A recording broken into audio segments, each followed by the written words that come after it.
Quando o assunto é pesquisa experimental, muito importante ter em mente a questão de validade interna e validade externa.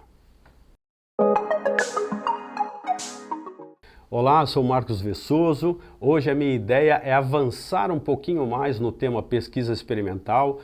Foi feito um vídeo a respeito disso. Eu acho importante abordar esse tema para que você tenha esse passinho a mais no entendimento sobre esse modelo de pesquisa bastante importante, tá? Os estudos experimentais. O que acontece? Como a gente já disse lá no outro vídeo, a ideia de um estudo experimental é estudar a relação entre variáveis. Uma que é chamada variável independente, que eu vou manipular, para ver o efeito que essa manipulação tem na variável dependente, né?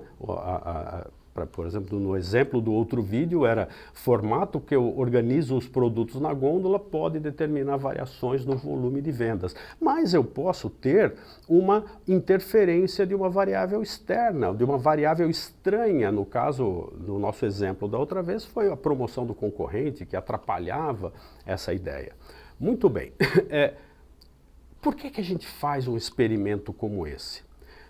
Eu posso fazer esse experimento para ver qual é essa relação causa e efeito. Por exemplo, se o formato da gôndola, do produto na gôndola, vai interferir ou não, essa relação causa e efeito. Então, o que eu tenho que fazer? Eu tenho que controlar todas as variáveis estranhas que estão por fora para eu poder analisar essa relação com muita clareza, tá? E com isso, eu consigo ter um nível de precisão na minha análise muito grande. Então, a relação de causa e efeito, ela foi realmente privilegiada e eu consegui analisar. Mas, entenda, na vida real, o que pode acontecer? Na vida real, pode acontecer que aquele concorrente que para o meu experimento eu fui lá e controlei, não deixei ele, não fiz o meu experimento no momento em que ele estava fazendo uma promoção. Na vida real, se eu fizer todos os meus produtos naquele formato de gôndola que vende mais, na vida real pode ser que exista a promoção do concorrente. Eu não tenho como impedir que isso aconteça. Então, na vida real, existe essa interferência. Então, significa que aquele experimento que eu fiz no início, que eu controlei tudo direitinho, eu não posso garantir que na vida real aquilo vai se repetir. Eu não posso generalizar aquele resultado para a vida real, para o mercado como um todo, tá? Esse é o truque da chamada validade interna e validade externa. O que é isso? Fiz aqui um gráfico, um esqueminha para ajudar vocês a entenderem. Talvez seja o aspecto mais importante dos estudos experimentais, essa questão de validade interna, validade externa. O que é isso? Vamos lá para o nosso esquema. Validade interna, como eu acabei de comentar, é a medida de precisão de um experimento. Né? O quanto essa relação causa e efeito foi analisada de forma pura para que eu possa realmente dizer, existe a influência da variável A sobre a variável B, porque eu controlei, não tive interferência externa. Então, ela é uma medida de precisão. Tá? E o que é a validade externa? É a medida de possibilidade de eu generalizar o resultado do experimento para a vida real. Tá? E então, veja, são medidas subjetivas, tá?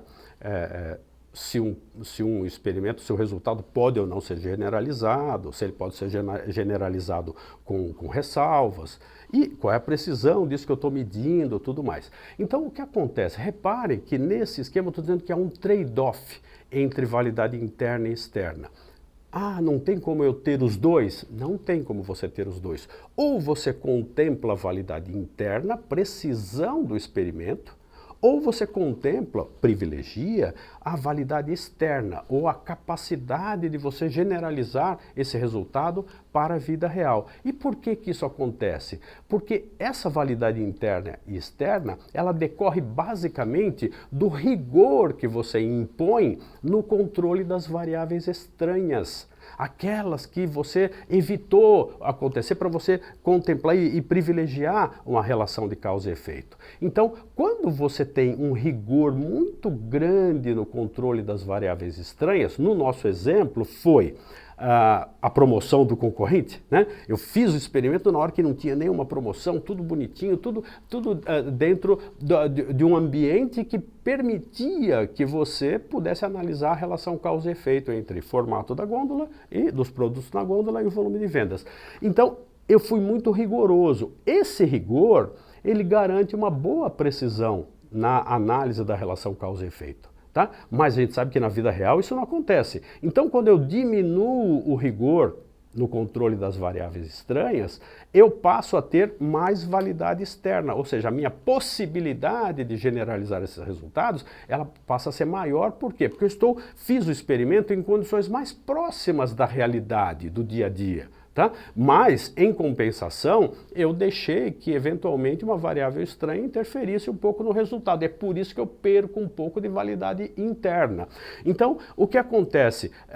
Quando eu privilegio um, eu perco um pouco do outro e vice-versa. Então você pode estar se perguntando qual que é o melhor, o de validade interna ou de validade externa? Não existe um melhor, depende do objetivo do seu estudo experimental. Se você tem no seu objetivo privilegiar a relação causa e efeito, vai para a validade interna. Não, se você tem no seu objetivo privilegiar a possibilidade de generalizar esse resultado, você vai para a validade externa. Claro que eu vou falar mais sobre isso em próximos vídeos. E para não perder esses vídeos, é importante que você se inscreva no nosso canal, não esquece de acionar o sininho de notificações e também deixar um like se você gostou do nosso conteúdo, tá bom? Te vejo nos próximos vídeos, então um abraço, até lá!